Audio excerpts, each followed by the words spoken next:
नमस्कार, स्वागत है आपका। मेरा नाम है विपिन विभाग। हमारे साथ स्टूडियो मौजूद हैं प्रोफेसर अरुणेश यादव। स्वागत है जी, बहुत बहुत धन्यवाद। अरुणेश जी, इटावा का मामला तूल पकड़ता जा रहा है। बहुत सारे यादव युवक थाने पर पहुंचे हैं, घेराव हुआ है और पुलिस ने कार्रवाई करी है और बहुत लंबी चौड़ी गिरफ्तारियां हुई हैं और नए बच्चों का जीवन बर्बाद हो रहा है। क्या कहेंगे?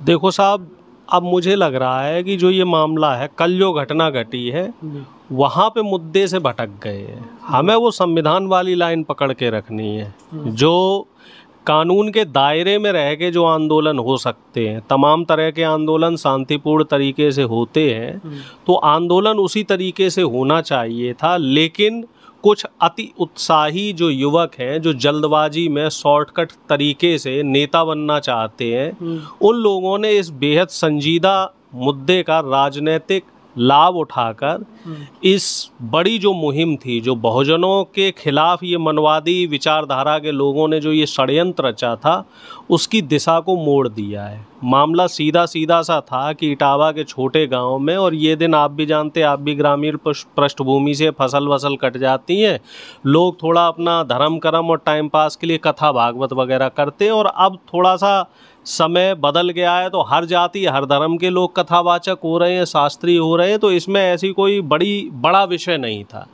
लेकिन वो ब्राह्मण समाज के लोग, बल्कि मैं ब्राह्मण भी नहीं कहूँगा उनको मैं मनवादी विचारधारा या सामंतवादी विचारधारा को लोग कहूँगा, जिनके अंदर अहंकार है कि हम ही श्रेष्ठ हैं चूँकि हम उस पर्टिकुलर जाति से पैदा हुए। उन लोगों ने पंचायत करी और वो जाति विशेष जो यादव शास्त्री थे, उनके खिलाफ एक षड्यंत्र रचा, उनके साथ मारपीट हुई।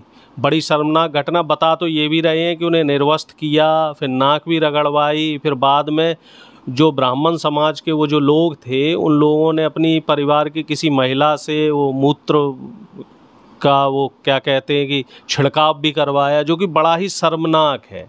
हालांकि इस मामले में आगे बहुत सारी चीज़ें ऐसी निकल के आईं, बाद में फिर ये लोग झूठे आरोप भी लगाने लगे कि वो लोग छेड़छाड़ कर रहे थे या फिर उनके जो आधार कार्ड हैं वो भी फर्जी थे। लेकिन तमाम बातों का अगर निचोड़ देखा जाए तो निचोड़ सिर्फ और सिर्फ एक है, और वो निचोड़ ये है कि अगर कोई जाति से यादव है, जाट है, गुर्जर है, माली है, कुशवाहा है, तो वो खेती किस नहीं करेगा?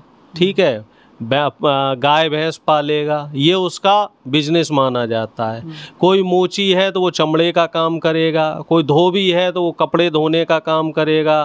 तो इस तरीके से जब जातियों के हिसाब से कर्म को आपने धंधा या बिजनेस बता रखा है, तो जब कोई भी व्यक्ति अगर कथावाचन करता है या भगवान का भजन करता है तो वो भी एक बिजनेस हुआ। लेकिन ये जो मनवादी विचारधारा के लोग हैं, इन लोगों ने उसे बिजनेस ना बना के उसी को धर्म बना दिया। जबकि धर्म क्या होना चाहिए? मानवता, लोगों की सेवा करना, जरूरतमंदों की मदद करना, यही धर्म है ना। हमारे धर्म शास्त्रों में लिखा हुआ है, भगवत गीता में भी लिखा हुआ है कि मानवता से बड़ा कोई धर्म नहीं है। तो क्या ये जो लोग, सो कॉल्ड लोग, जो अपने आप को जातीय रूप से श्रेष्ठ कहते हैं, तो क्या इस तरह की जो इन्होंने हिमाकत और हरकत करी है, तो क्या ये लोग श्रेष्ठ हो गए? क्या हमारा धर्म इस चीज़ की इजाज़त देता है?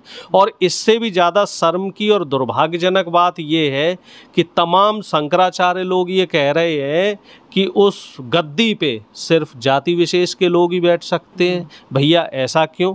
75 साल हो गए देश में संविधान लागू है। क्या जाति के हिसाब से व्यक्ति की योग्यता तय की जाएगी? क्या व्यक्ति जन्म से ही योग्य हो जाएगा? क्या कर्म की प्रधानता नहीं रही है? हम तो भाई भगवत गीता पढ़ने वाले लोग हैं और हमने तो ये माना है, लेकिन ब्राह्मण तो आदमी कर्म से मान। लेकिन ब्राह्मण तो ये कह रहे हैं कि आखिर यादव को जरूरत ही क्या थी? ये नया बिजनेस ढूंढने की जरूरत ही क्या थी? ये तो ब्राह्मणों का काम है, ब्राह्मण ही कथा करते आए और कर रहे हैं, तो उन्हें ये नया काम क्या सूझा? भाई अब हमें एक बात ये बताई जाए कि देश में अब मनुस्मृति स्मृति चल रही है कि देश में संविधान चल रहा है। संविधान सबको बराबरी का अधिकार देता है, और ये बाबा साहब, फुले साहब और मान्यवर कांसी राम और जो तमाम हमारे बहुजन नायक हुए, इनके तमाम संघर्ष और अथक प्रयास, इन्होंने अपनी पूरी जिंदगी लगा दी उसमें, तब जाके देश में बराबरी का अधिकार कहने को आया है अभी भी नहीं। इस तरह की घटनाएं आपको रोज मिलेंगी।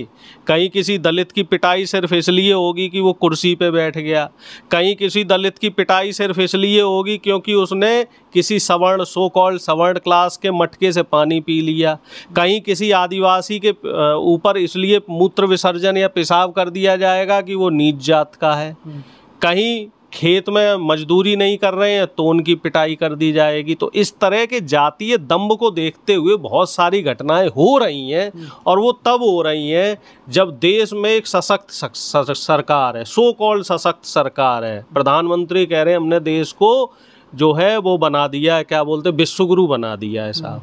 लेकिन ये विश्वगुरु किस दिशा में बने हैं? जातिवाद बढ़ाने में विश्वगुरु बने हैं, ऊंच नीच का भेदभाव बनाने में विश्वगुरु बने हैं। आज की तारीख में जो युवा है, हम जब पढ़ते थे तो हमें तो मालूम ही नहीं पड़ता था कि साहब कोई ऐसा जाति भेदभाव होता था। लेकिन अब जो छोटे छोटे बच्चे हैं, 10-10 साल के, 15-15 साल के, 8-8 साल के बच्चे हैं, वो जातीय भेदभाव कर रहे हैं कि भैया तुम ब्राह्मण हो, तुम मुसलमान हो, तुम यादव हो, तुम दलित हो। उनके अंदर ये भावना आ रही है। तो आखिर ये कैसे आ रही है? कहीं ना कहीं उसके जरिए दो हो सकते हैं। या तो हम लोग जो घर में बातचीत करते हैं तो वो इतनी ज़्यादा जातिवाद घर में फैल गया है, या फिर जो दूसरा माध्यम है मीडिया, सोशल मीडिया, उसमें इतना जातिवाद फैल गया है कि वो धीरे धीरे समाज में नफ़रत बढ़ती जा रही है। और ये जो नफ़रत इस कदर बढ़ गई है उसका परिणाम हमें देखने को मिल रहा है। इटावा में जो घटना हुई है वो कई मायने, मैं खुद मानता हूँ, मैं जिस जाति से आता हूँ, हमारी जाति के लोग ही अपने आप को मनवाद का शिकार कर चुके हैं। हमारी जाति के कई लोग मुझे पता नहीं क्या भीमटा बोलते रहते हैं कि तुम यदुवंशी नहीं हो, तुम यदुवंशी क्षत्रिय नहीं हो, यदुवंशी तो ये होते हैं और वो होते हैं, तुम संविधान की बात करते हो, तुम दलित शोषित वंचित समाज की बात करते हो, तुम्हें यादव कहने का अधिकार नहीं। मुझे कई गालियां पड़ रही, पिछले 3 दिनों से मुझे डेली कम से कम सैकड़ों लोग गालियां दे रहे हैं, और मेरे समाज के लोग ही दे रहे हैं। किस वजह से गाली दे रहे हैं? कि मैंने मनवाद को चोट पहुंचाने की बात कही कि ये मनवादी व्यवस्था है जो रह रह के यादवों को, जाटवों को, जाटों को, इससे पहले हनुमान बेनीवाल जी के लिए भी ऐसा ही हुआ था, तब हम लोग बोल रहे थे, ठीक है। और आए दिन दलितों के साथ ऐसी घटनाएं होती हैं, आदिवासियों के साथ ऐसी घटनाएं होती हैं। तो हम लोग, जब आप बोल रहे थे, अब आपके साथ कोई है और भी कोई कास्ट के लोग हैं? यही तो मैं देख रहा हूँ, अब हम अपने आप को अकेला पा रहे हैं। भाई जाटों के खिलाफ कुछ होता है तो उसमें हमारे जैसे यादव लोग बोलते हैं, दलितों के खिलाफ तो होता है तब बोलते हैं। लेकिन अब हमें कोई दलित और पिछड़े समाज से ऐसा व्यक्ति नहीं मिल रहा है जो ये कह रहा हो कि यादव जी यादव समाज के साथ गलत हो रहा है। तो ये चीज़ गलत है। और ये चीज़ गलत क्यों है? क्योंकि इस तरीके से समाज में नफरत भर दी गई है। अब क्या सारी सामाजिक लड़ाई लड़ने का ठेका यादवों ने ले रखा है? और सारा जो किसी भी समाज के, मुझे कोई 2 मुस्लिम आदमी ऐसे नहीं मिल रहे हैं जो ये कह रहे हैं कि भैया यादव जी आपके साथ गलत हुआ है। मुस्लिम इसमें आएंगे तो फिर हिंदू मुस्लिम हो जाएगी। क्यों नहीं आएंगे भैया? जब हमें यदमुल्ले बोला जाता है, जब यूपी के यादवों को, बिहार के यादवों को यदमुल्ला बोला जाता है, जब कहीं भी मुसलमानों के खिलाफ लिंचिंग होती है, उनके साथ कुछ दुर्व्यवहार होता है, तो हम उनके सामने आपने कहा यदमुल्ले, अगर पूरे वाले आ जाएंगे तो फिर आपको तो भूल जाएंगे, वही मैदान में आ जाएंगे सीधे सीधे। नहीं, हम तो ये कहते हैं कि सर्व समाज को हमारे साथ होना चाहिए, बल्कि जो ब्राह्मण समाज के जो बुद्धिजीवी लोग हैं उनको भी खुल के हमारा समर्थन करना चाहिए। आप एक बात बताइए, जो ब्राह्मण समाज के समृद्ध लोग हैं, जो समझदार पढ़े लिखे काबिल लोग हैं और जो ज्यादा इन चीजों में विश्वास नहीं रखते, उनसे क्या उम्मीद करते हैं? हम ये चाहते हैं कि भैया हमारा खुल के समर्थन करो। अब ये देखो कि बेइज्जती भी हमारे समाज के लोगों की हुई, उनको मारा पीटा भी गया। बताओ कितना अपमान किया गया, सर गंजा कर दिया, नाक रगड़वा दी गई, पेशाब का छिड़काव भी कर दिया गया, उल्टी FIR भी उनके ऊपर कर दी कि साहब तुमने जात छिपाई और तुमने महिलाओं से छेड़छाड़ करी। सोच के देखो कि कोई धर्म शास्त्री सार्वजनिक मंच पे और छेड़खानी कर सकता है। सोच के देखो, कोई धार्मिक व्यक्ति जो कथा भागवत करता है, कोई पहली नहीं कर रहा, कई सालों से कर रहे होंगे, इस तरह की गिरी हुई हरकत हो सकती है। जाति कोई व्यक्ति छुपा सकता है, वो भी गाँव में। गांव जैसी जगह में कोई व्यक्ति अपनी जात छुपा सकता है। चलो बड़े शहर में, मेट्रोपॉलिटन सिटी में हम मान सकते हैं कोई व्यक्ति अपनी जात छुपा लेगा, लेकिन मेरा आह्वान ये है कि जो सर्व समाज है, चाहे वो ब्राह्मण हो, कोई भी हो, जो लोग प्रोग्रेसिव विचारधारा के हैं, उनको इस मुद्दे पे खुल के बोलना चाहिए। सिर्फ अखिलेश यादव ने या तेजस्वी यादव ने इस मामले का ठेका नहीं ले रखा।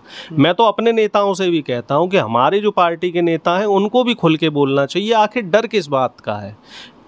डर किस बात का है भाई? जब कहीं भी समाज में गलत हो रहा है तो गलत को आप गलत कह नहीं सकते हो क्या? और गलत नहीं कह सकते हो इसका मतलब हमारे देश में संविधान कमजोर हो गया और मनवाद हावी होता जा रहा है।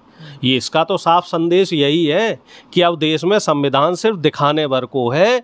और जहाँ जहाँ बीजेपी की सरकार है, और मैं तो योगी आदित्यनाथ जी से एक सवाल और करना चाहता हूँ कि चलिए, जहाँ दो जातियों के बीच में हत्या वाला काम होता है वहाँ ब्राह्मण समाज के पास चले जाते हो, यादव समाज के यहाँ नहीं जाते हो, वो बात चलो छोड़ दी। यहाँ तो आपके सामने, आप तो खुद साधु हो और एक साधु का अपमान हुआ है, और साधु की तो कोई जात नहीं होती, साधु तो सबका होता है। तो क्या योगी आदित्यनाथ जी माफ़ी मांगेंगे? जैसे दिल बड़ा करके मध्य प्रदेश के उस समय जो तत्कालीन मुख्यमंत्री थे शिवराज सिंह चौहान जी, जब एक आदिवासी के साथ एक घटना हुई थी तो उन्होंने माफ़ी मांगी थी, तो क्या योगी आदित्यनाथ जी माफ़ी मांगेंगे? और मांगनी चाहिए, क्योंकि उनके होते हुए शासन प्रशासन जब वो कहते हैं कि जीरो टॉलरेंस है, और तब ऐसी घटना हो गई, और उस घटना के बाद भी अब देखिए कि वो ब्राह्मण समाज, मैं पूरे ब्राह्मण समाज को नहीं कह रहा हूँ, वो चंद जो मुट्ठी भर लोग हैं वो लोग अभी भी हावी हो रहे हैं।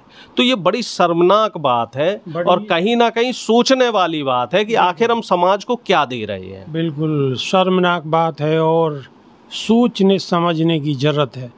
सरकार को और शासन प्रशासन को भी सोच समझकर इस पर निर्णय लेना चाहिए। जिस तरीके से मुकदमे दर्ज किए गए हैं वो भी कहीं ना कहीं सवालों के उस पर भी निशान हैं। तो सरकार को इस ओर ध्यान देना चाहिए और इस तरीके की घटना दोबारा ना हो तो कठोर निर्णय लेना आवश्यक है। तो आपकी इस विषय पर क्या राय है, कमेंट के माध्यम से अवश्य बताएं। नई वीडियो में फिर रूबरू होंगे। बहुत बहुत शुक्रिया, धन्यवाद, नमस्कार। जी नमस्कार।